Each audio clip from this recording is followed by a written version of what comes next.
Oi, gente. Pois é, Gustavo Bebiano esteve no Roda Viva ontem e eu vou fazer uma análise aqui. E ele revelou 3 segredos e guardou pelo menos 2 segredos nessa entrevista. Ou seja, tem 3 revelações importantes que ao longo da minha análise elas vão aparecer. Uma das mais importantes vai ser só no final do vídeo, porque foi só no final da entrevista que ele trouxe essa revelação, que eu acho que é uma bomba.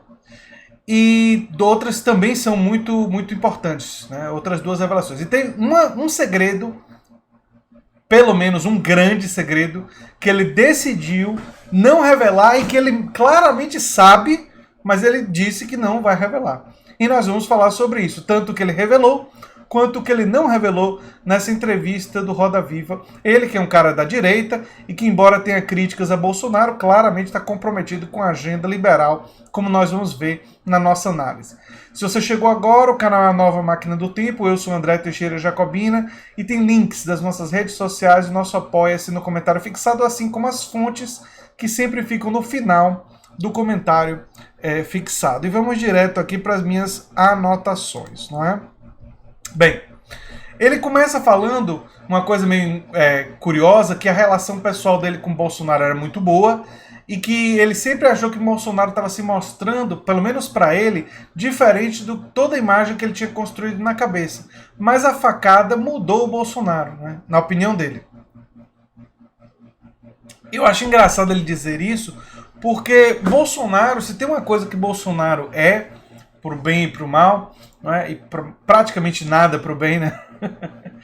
É a sua consistência, né? Ele era claramente uma figura autoritária, que se juntou com o que havia de pior da política brasileira, que administrava seu gabinete com patrimonialismo, uso privado da coisa pública, e continuou sendo assim, né? Ele dizer que a facada mudou é meio engraçado, né? Quando ele é questionado sobre a avaliação e a esperança que ele tinha, ele diz que tinha uma esperança de Bolsonaro ser um grande estadista. Ao que eu tenho que beber aqui um pouco de água, porque eu preciso me recuperar dessa fala.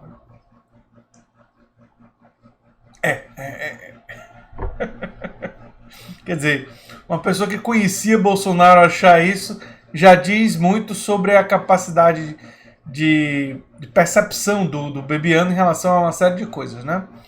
Mas aí ele lembra o discurso da direita de sempre, que era necessário derrotar a ideologia bolivariana e que era necessário ter um corte mais liberal para o país e tal. Aí, mas quando ele critica o governo, ele insiste muito na ideia de que o Bolsonaro estaria jogando fora uma oportunidade, que o excesso de polarização seria um problema. Bem, Bolsonaro, ele pautou a campanha dele na polarização com o PT, né?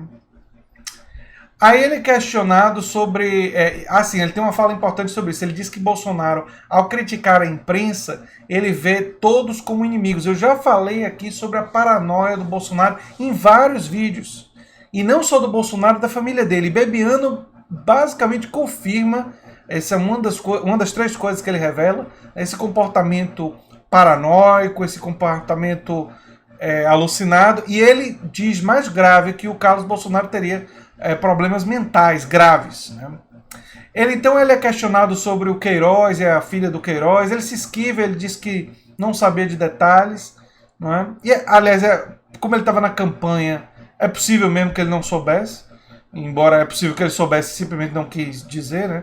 Porque é uma história muito escabrosa, né? A Natália, filha do Queiroz, trabalhava para o Jair Bolsonaro ao mesmo tempo que que trabalhava em academia, né? E não ia nunca para o gabinete, era mais uma funcionária fantasma que o Bolsonaro teve além dos vários funcionários fantasma, né? Bolsonaro e funcionário fantasma é uma coisa assim que ele tem muito, né?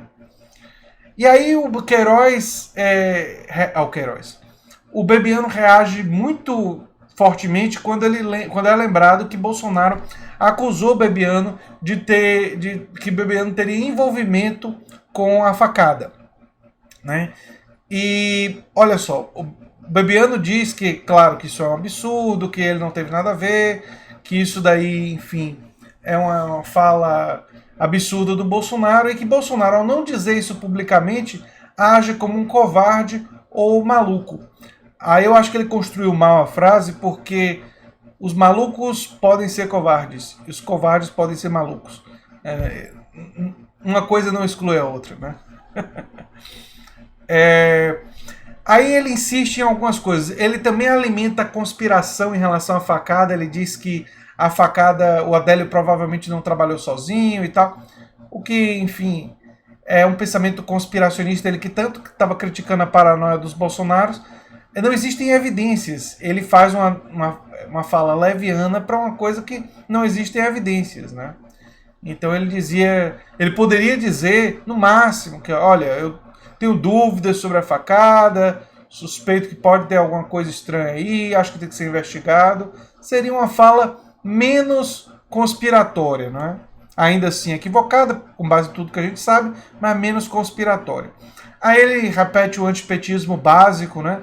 De que não podia eleger o Haddad, que o PT institucionalizou a corrupção. Pelo menos ele reconhece que o PT não inventou a corrupção, né, no Brasil. Já é um avanço. Ele diz que institucionalizou. O que também é uma certa dose de bobagem, porque a escala da corrupção no Brasil sempre foi muito grande e pessoas do PT participaram dela.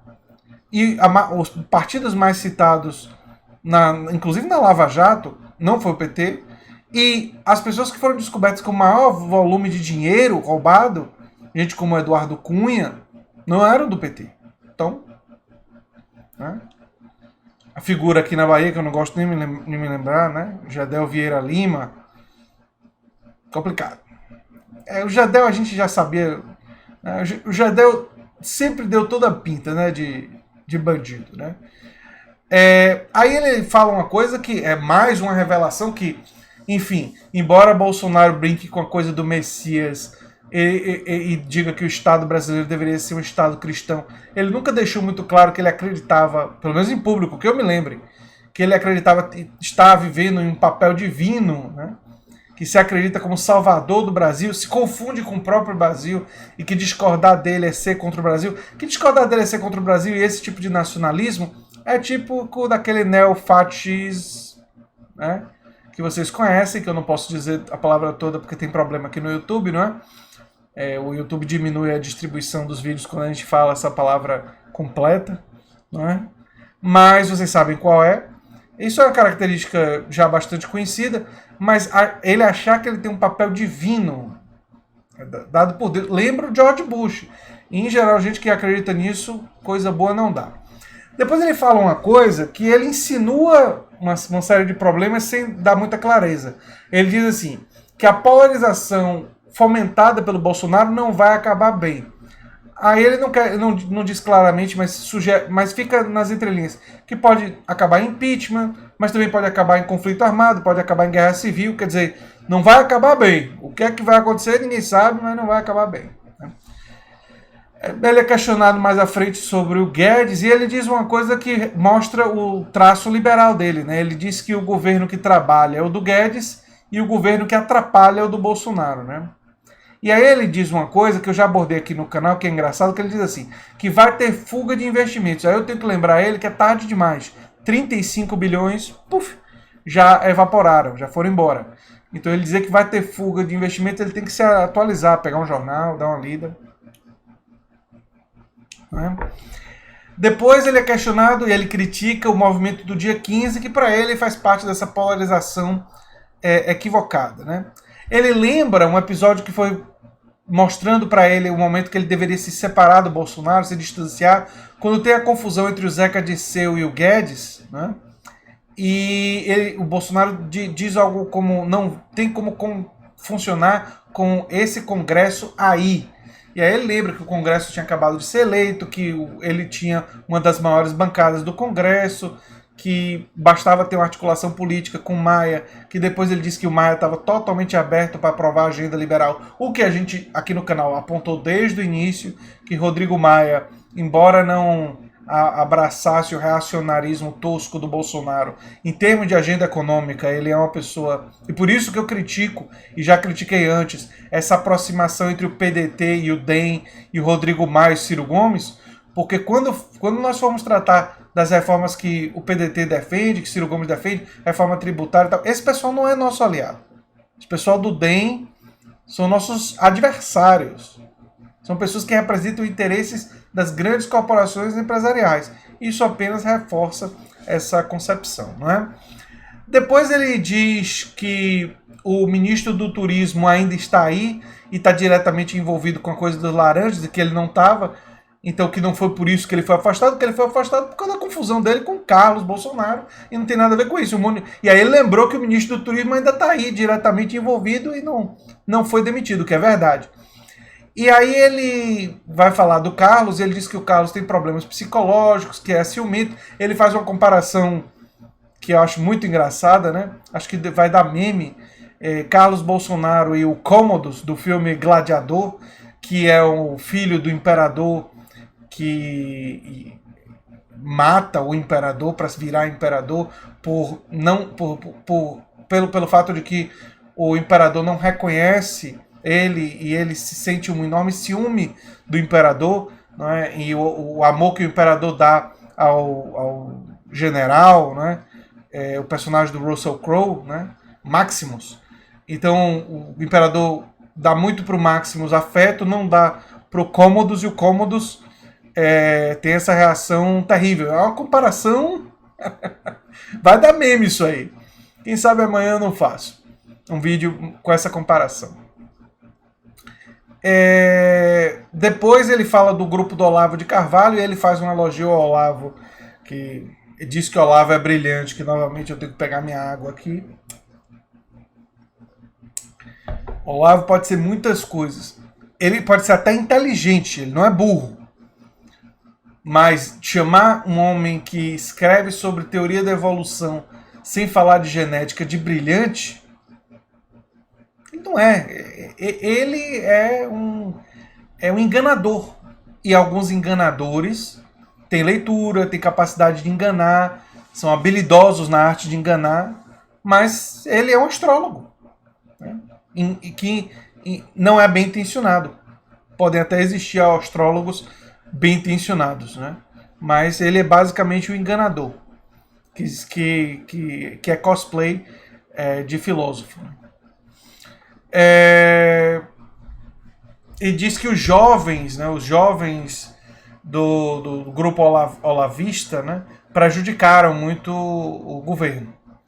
Depois ele dá a segunda revelação, que realmente tentaram criar uma BIM paralela para criar dossiês e para atacar pessoas. Ele confirma a tentativa, ele não confirma se ainda existe, e ele se esquiva completamente de quem foi o delegado sugerido para liderar.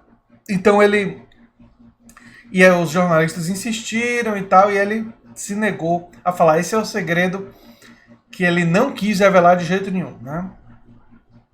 Mas ele lembrou outros problemas. Por exemplo, quando o Carlos Bolsonaro quis contratar o primo e o general Santos Cruz não concordou, e aí eles brigaram teve uma briga com o Santos Cruz, não só por esse motivo, outros motivos também, e uma certa paranoia do Carlos Bolsonaro. E ele tem uma frase que eu acho muito interessante e que mostra uma avaliação de caráter. Ele diz assim: talvez os Bolsonaros, os filhos, o pai, eles se medem com sua própria régua.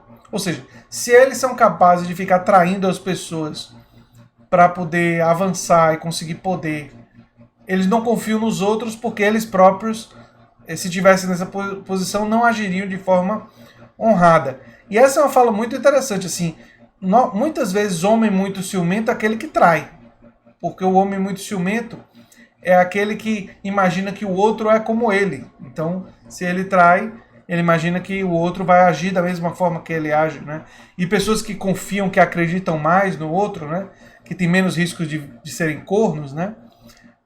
De gente botar chifre na cabeça, são aquelas pessoas que... As pessoas que confiam, em geral, é porque não fazem, né? Então, eu nesse momento me sinto muito orgulhoso de ser uma pessoa que, quando amo, quando gosto, confio, né? Aí, sobre o caso do Adriano da Nóbrega, ele fala que parece queima de arquivo. Lembro do caso do Celso Daniel. Sobre o questionado sobre as mentiras do Bolsonaro, ele revela que Bolsonaro mente mesmo. Sobre a relação com a imprensa, tem um determinado momento que ele fala uma coisa que eu acho muito interessante e que eu não tinha pensado sobre isso com profundidade, e eu acho que é um insight bom do Bebiano, apesar de eu discordar totalmente da política dele, que quando o Bolsonaro ele antagoniza um membro da imprensa que critica ele, ele transforma a coisa num problema pessoal para poder ofuscar a informação, porque cria uma percepção pro que o povo chama de gado, mas enfim, para os apoiadores, que é o quê? Os apoiadores eles passam a achar que aquele jornalista está contra Bolsonaro, aquele jornalista é de esquerda, aquele jornalista é inimigo do Brasil, aquele jornalista... E aí a informação que poderia, se chegasse nos ouvidos e fosse processada pelos apoiadores, poderia fazer eles refletirem sobre que tipo de líder eles estão apoiando, a informação é completamente diluída. Essa estratégia realmente parece que o Bolsonaro faz e ela é muito eficaz, né? Ele é questionado sobre o chamado novo PSDB e ele fala de um retorno ao passado, de FHC, privatizações, fala dos medicamentos genéricos do Plano Real. Acho engraçado ele falar dos genéricos, porque os genéricos é uma coisa que foi abraçada pela esquerda, que, em geral, as pessoas mais de esquerda defendem, não as privatizações, né? Mas, sem dúvida nenhuma, os genéricos. E os genéricos enfrentar os interesses da indústria farmacêutica, quebrar patentes e tentar baratear o preço dos remédios é uma coisa que está na agenda, por exemplo, do Bernie Sanders lá nos Estados Unidos. Então, é uma coisa que está na agenda da esquerda, né? Ele critica duramente o Bolsonaro por não ter falado nada sobre os milicianos lá no Ceará, que estavam infringindo a Constituição brasileira.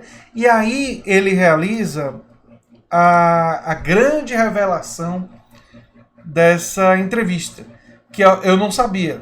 Se já tinha saído em algum lugar, novidade para mim.